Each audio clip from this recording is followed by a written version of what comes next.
আসসালামু আলাইকুম।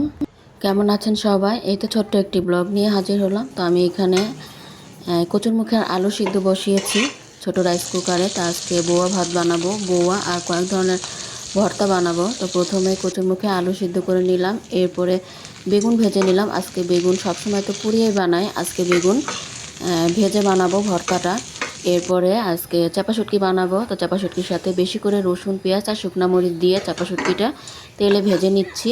তো ভেজে নেওয়া হয়ে গেছে, নামিয়ে নিলাম। এখন কালো জিরা ভেজে নিচ্ছি। তো কালো জিরা আজকে আমি শুকনো করে বানাবো। তো শুকনো করে বানানোর জন্য কালো জিরাটা শুকনো করে তেল ছাড়াই সাথে রসুন আর শুকনো মরিচ ভেজে নিলাম। তো ওটা আমি ব্লেন্ডারে পানি ছাড়া ফাঁকি করে নিব। তো এরপরে এখন সব কিছু রেডি করে ভর্তাটা বানিয়ে নিচ্ছি। তো প্রথমে কচুরমুখী আর আলুটা ছিলে, এরপর ভর্তা বানিয়ে নিচ্ছি। পেঁয়াজ, শুকনা মরিচ আর ধনিয়া পাতা, সরিষার তেল দিয়ে ভালোভাবে মাখিয়ে ভর্তাটা বানিয়ে নিলাম। তো কচুরমুখির সাথে আলু মিক্স করে ভর্তাটা বানালে খেতে কিন্তু আঠালো ভাবটা একটু কম হয় আর খেতেও মজা হয়। তো এভাবে খেয়ে দেখবেন, খুব ভালো লাগে কচুরমুখী আর আলু মিক্স করে ভর্তা। এরপরে বেগুন ভর্তাটাও বানিয়ে নিলাম। বেগুন তো আমি ভেজেই রাখছিলাম। এখন বেশি করে কাঁচা পেঁয়াজ, ধনিয়া পাতা, শুকনো মরিচ আর সরিষার তেল দিয়ে বানিয়ে নিলাম। তো বেগুন ভর্তাটা আমার হয়ে গেল। কচুরমুখী আর আলু ভর্তা আর বেগুন ভর্তাটা রেডি। এখন ব্লেন্ডারে দুই ধরনের ভর্তা বানিয়ে নিব। তো শুটকি ভর্তা আর কালো জিরা ফাঁকিটা ব্লেন্ডারে করব।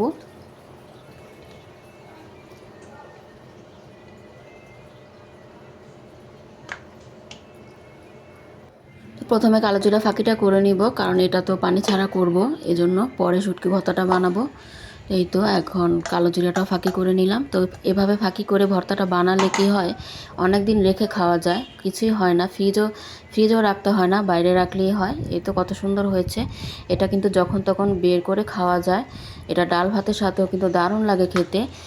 পানি দিয়ে ভিজিয়ে বানালে একটু মানে তেতো ভাব লাগে, অনেকেই খেতে চায় না, কিন্তু এভাবে শুকনা করে বানালে সবাই খেতে পারবে। এটাতে তো ভাবটা লাগে না, যে খায় না সেও খাবে, তার কাছেও ভালো লাগবে। তো এরপর শুটকি ভর্তাটাও বানিয়ে নিলাম। শুটকি ভর্তাটা আমার বানানো শেষ, এখন ফ্রিজে বেড়ে নেব। আর আজকে তো বাহিরে অনেক বৃষ্টি হচ্ছে। তো বৃষ্টি হলে তো ভর্তা, ভাত, বউয়া, খিচুড়ি এগুলোই খুব ভালো লাগে খেতে। ঠান্ডা ঠান্ডা ওয়েদারে এসব খাবার খেতে খুব মজা। গরমের দিনও মজা লাগে, কিন্তু অনেক গরম লাগে। তো এই তো শুটকি ভর্তাটা আমার বানানো শেষ। আর চাইলে মরিচ আরও বেশি করে দেওয়া যাবে, তাহলে আরও লাল লাল হবে। তবে বেশি লাল হলে ঝালটাও বেশি হবে আর মেয়েরা খেতে পারবে না, তাই একটু মরিচটা কমিয়ে দিলাম।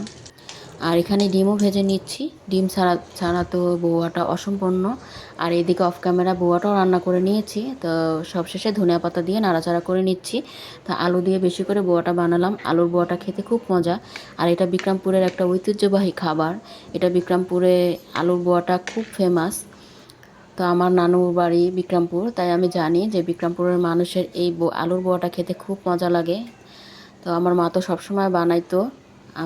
আমরাও মানে খেয়ে খেয়ে অভ্যস্ত, আমাদের কাছেও ভালো লাগে। তো এই তো প্লেটিং করে নিলাম সুন্দর করে। তো এখন খেয়ে নিব। এখানে ভর্তা, ডিম ভাজা আর সাথে নিয়ে নিলাম আচারের তেল। আর প্লেটিং করে খেতে কিন্তু খুব ভালো লাগে। তো মেয়েরা আসতেছে, ওদের স্কুল ছুটি হয়ে গেছে। তো স্কুল তো সামনে, এজন্য ছুটি হলে শব্দ শোনা যায়। তো আমি খেতে বসলাম, ওরা এসে খেয়ে নেবে ফ্রেশ হয়ে। তো খুবই ভালো ছিল, আলহামদুলিল্লাহ। তো ভিডিওটা কেমন লাগলো জানাবেন। আল্লাহ হাফেজ, আসসালামু আলাইকুম।